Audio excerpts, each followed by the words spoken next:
আসসালামু আলাইকুম, welcome back to my channel Sumi রান্না করে সবাইকে স্বাগতম। তো প্রতিদিনের মতো আজও নিয়ে এলাম নতুন একটা টিফিনের রেসিপি নিয়ে। তো আজ করব সুজি দিয়ে দারুণ সুন্দর একটা হেলদি এবং টেস্টি টিফিন রেসিপি।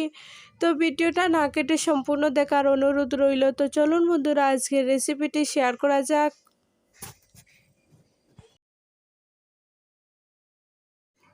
তো টিফিনটা বানানোর জন্য প্রথমে আমি একটা মিক্সিং বোল নিয়ে নিলাম, তার মধ্যে দিয়ে দিলাম 1 বাটি পরিমাণ সুজি।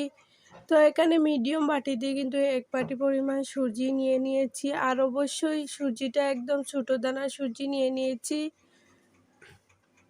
তার মধ্যে দিয়ে দিলাম চিনি।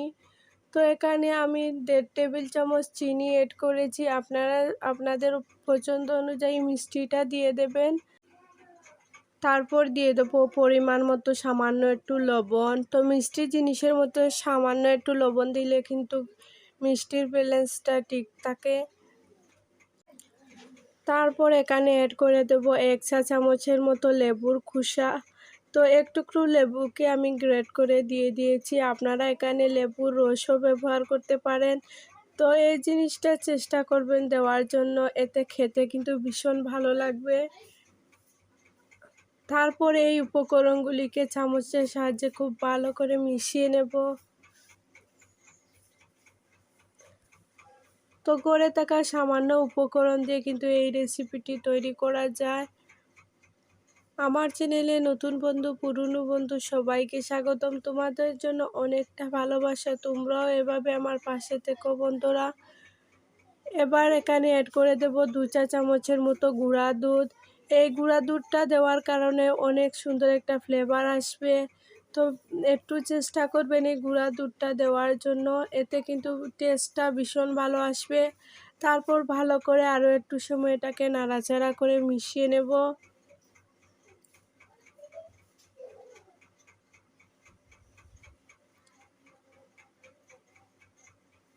তারপর এখানে দিয়ে দেব 2 চা চামচের মতো ময়দা। তো ময়দাটা আপনারা স্কিপ করতে পারেন, দিলেও হবে না দিলেও হবে, আমি একটু দিয়ে দিলাম, এতে খেতে ভীষণ ভালো লাগবে। তো সামান্য উপকরণ দিয়ে কিন্তু তৈরি করে নিতে পারেন এই মজার টিফিন রেসিপিটি। এবার জল দিয়ে কিন্তু খুব সুন্দর করে নাড়াচাড়া করে করে কিন্তু একটা ব্যাটার তৈরি করে নেব। তো আমরা যে বাটিতে কিন্তু সুজি দিয়েছিলাম সেই বাটিরই 1 বাটি কিন্তু এখানে জল অ্যাড করে দিব। তারপর খুব ভালো করে নাড়াচাড়া করে বেশ সুন্দর একটা ব্যাটার তৈরি করে নেব। তো এই ব্যাটারটা একটু সময় নিয়ে তৈরি করতে হবে, ভীষণ সুন্দর করে কিন্তু তৈরি করতে হবে। যত বেশি ব্যাটারটা নাড়াচাড়া করবেন তত বেশি কিন্তু স্মুথলি হবে, খেতে ভালো লাগবে। তো আরও একটু জল লাগবে, আমি অ্যাড করে দিলাম। তারপর আরও কিছুক্ষণ এটাকে নাড়াচাড়া করে নেব। তো আমার চ্যানেলে যদি কোনো নতুন বন্ধু এসে থাকো অবশ্যই লাইক দিয়ে পাশে থেকো বন্ধুরা। তো এদিকে ব্যাটারটা ফেটানো শেষ, অন্যদিকে একটা ফ্রাই প্যান বসিয়ে দিব। ফ্রাই প্যানের মধ্যে আগে থেকে 2 চা চামচের মতো তেল ছিল, আরও 1 চামচের মতো তেল দিয়ে দিলাম। একটা ব্রাউন কালারের জন্য কিন্তু তেলটা দেওয়া।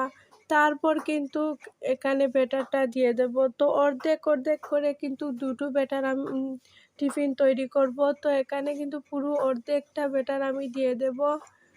অনেক সুন্দর একটা রেসিপি বন্ধুরা, স্কুলের কিন্তু টিফিনেও দিতে পারেন বা বড়দের লাঞ্চ বক্সেও কিন্তু এই রেসিপিটি তৈরি করে দিতে পারেন। হালকা পাতলা ক্ষুধা লাগলে কিন্তু এই একটাই টিফিন কিন্তু খেয়ে পেট ভরা থাকবে অনেকক্ষণ। অনেক বড় বড় করে কিন্তু বানিয়েছি। অবশ্যই বন্ধুরা একবার হলেও এই রেসিপিটি ট্রাই করবেন, আশা করছি সবার অনেক বেশি ভালো লাগবে। তো এটাকে মিডিয়াম লোতে রেখে কিন্তু কয়েক মিনিটের মতো এভাবে রেখে দেব। তারপরে উপরটা একটু ড্রাই হয়ে আসলে কিন্তু এটাকে উল্টে দিতে হবে। তো চুলার আঁচটা একদম লোতে রাখবেন এ পর্যায়ে, তা না হলে যেহেতু আমরা টিফিনটা একটু বড় বড় সাইজ করে বানিয়েছি, সে পর্যায়ে কিন্তু চুলা আঁচটা লোতে রেখেই কিন্তু রান্নাটা করতে হবে, আর অনেকটা সময় নিয়ে করতে হবে। তা না হলে ভিতরটা কিন্তু কাঁচা ভাব থেকে যাবে আর উপরটা কিন্তু একদম ক্রিস্পি হয়ে যাবে, খেতে অতটা ভালো লাগবে না।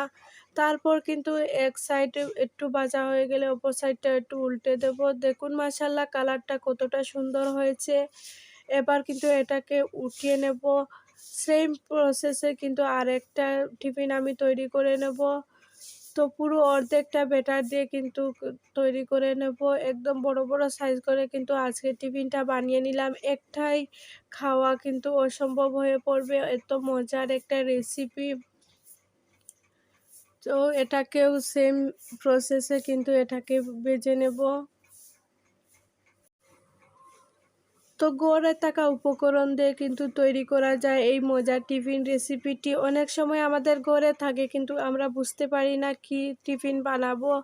রোজ রোজ কিন্তু এক ধরনের টিফিন খেতে একদম ভালো লাগে না, ছোট হোক আর বড় হোক সবার ক্ষেত্রেই।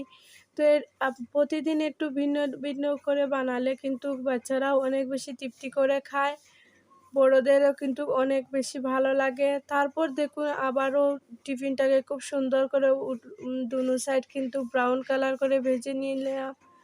তো আজকের এই সিম্পল রেসিপিটি তোমাদের কাছে কেমন লেগেছে অবশ্যই বন্ধুরা কমেন্টে জানিও। এবার এটাকে উঠিয়ে সার্ভ করে নেব। তো এই টিফিন রেসিপিটি কোনো কিছুর সাথে খাওয়ার কোনো প্রয়োজন হবে না, শুধু মুখেই খাওয়া যাবে। অনেক হেলদি এবং টেস্টি একটা টিফিন রেসিপি। কত বড় বড় সাইজ করে কিন্তু বানিয়েছি, আপনারা দেখলেই বুঝতে পারবেন। তো আজকের এই সিম্পল টিফিন রেসিপিটি তোমাদের কাছে কেমন লেগেছে অবশ্যই বন্ধুরা কমেন্টে জানিও। আর ভালো লাগলে অবশ্যই একটা লাইক করে দিও। আর চ্যানেলে নতুন হয়ে থাকলে অবশ্যই একটা সাবস্ক্রাইব করে আমার পাশে থেকো। তো ভিতরটা কতটা সফট হয়েছে আপনারা দেখলেই বুঝতে পারবেন। উপরটা একদম ক্রিস্পি আর ভিতরটা নরম তুলতুলে, মুখে দিতেই মিলিয়ে যাবে। অনেক ইউনিক একটা। তো রেসিপিটি ভালো লাগলে অবশ্যই লাইক শেয়ার অ্যান্ড সাবস্ক্রাইব করে দিও। তো আজ এই পর্যন্তই বন্ধুরা, দেখা হবে নতুন কোনো ভিডিওর সাথে। ততক্ষণ সবাই ভালো থাকুন।